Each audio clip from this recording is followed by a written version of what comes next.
Hey guys, welcome back to another video. I just wanted to let you know that everything is so great. I am just printing money. It's falling from the sky, guys. It's just, I've never showered in so much money before. We're winning so much, I don't even know what to do with it. So, I figured, you know, since everything's just going so well. Jaime, come on, you got to be real with the people. We may be in a bit of a downswing. But the good news is that we've been through downswings before, and what I wanted to make today's video about is how to handle a downswing.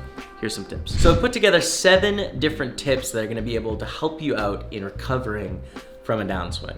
But the first thing you need to think about is this actually a downswing? The thing is, poker is variable. We've made some videos this week about bankroll management and variance, so hopefully by now you understand that there's a lot of short-term luck in poker. If you lose for 3 days in a row, you're not on a downswing. That's just poker. But let's say it's been a little bit more prolonged than that. You've had a lot of losing sessions starting to get to you. Okay, you might actually be on a downswing. So here's the 7 things that'll help you get back on the right track. So the first tip, and the most helpful tip, is move down in stakes. Now why? You don't suck all of a sudden because you're on a downswing. That's not the reason. But the thing is, your edge is going to dictate how much variance you go through.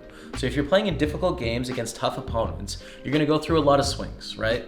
If you move down in stakes where you're much better than your opponents, you have a higher edge, you're gonna not have that downswing as often. You're gonna win more games and you're gonna regain confidence. And that's where a lot of downswings come from, confidence. It's all about in here. So the second thing you can do when you're going through a downswing is study. Again, this is about increasing your edge, right? If you're improving your play day after day and you're getting better and you're making better decisions, you're gonna have a higher edge on your opponent. The next tip is, to the best of your ability, be objective about how you're playing. So clearly, if you guys have seen my Twitch stream and stuff, like, I objectively know I'm the best player I've ever met.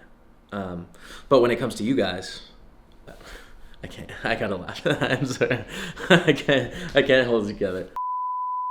When it comes to playing and trying to be objective, you need to honestly think about, am I making the right plays here, or is this downswing affecting my ability to make good plays? Because it could be that you got on a little bit of a train of a losing streak, and all of a sudden you are playing poorly and you're contributing to your negative variance or your downswing. So try and be objective about how you're actually playing. Number 4 is find some peers that you can talk to. Most of us have poker friends out there. If you don't, feel free to use the comment section or my Twitch stream.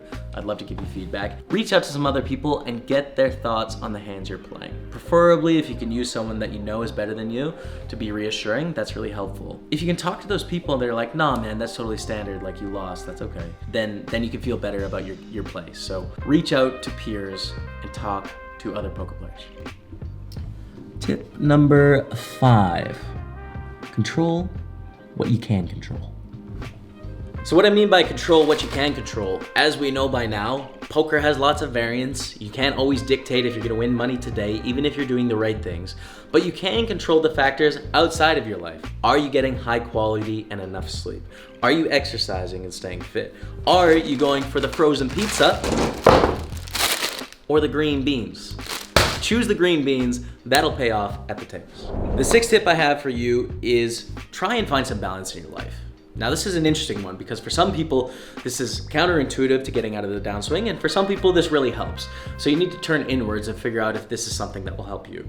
If you're in the zone and you're in this mental place and you're grinding and you're working and it's not going well, perhaps taking a step back, hey, you know what? I'm gonna go on a 2-day vacation. I'm gonna check out that city that I live by. I've never been there. Hang out, do something different, go to a museum, go to an art gallery, whatever.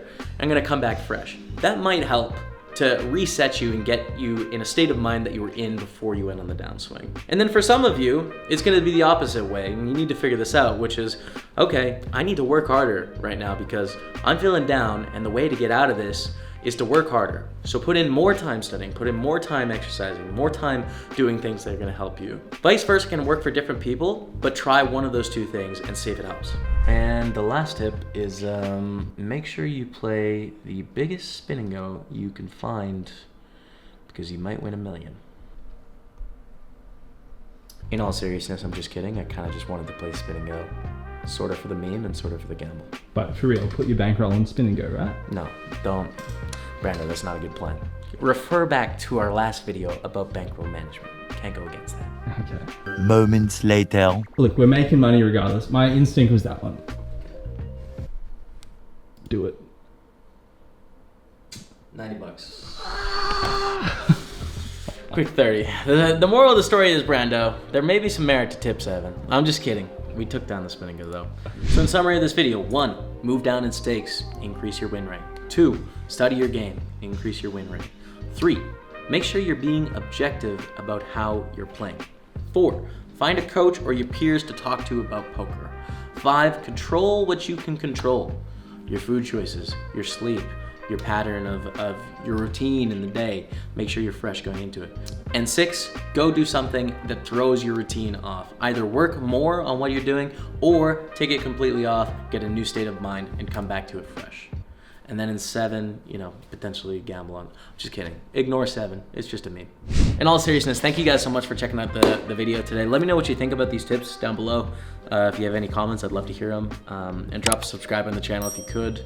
That's free. Really helps me out. Thank you guys so much for watching. Until next time, we'll see you later.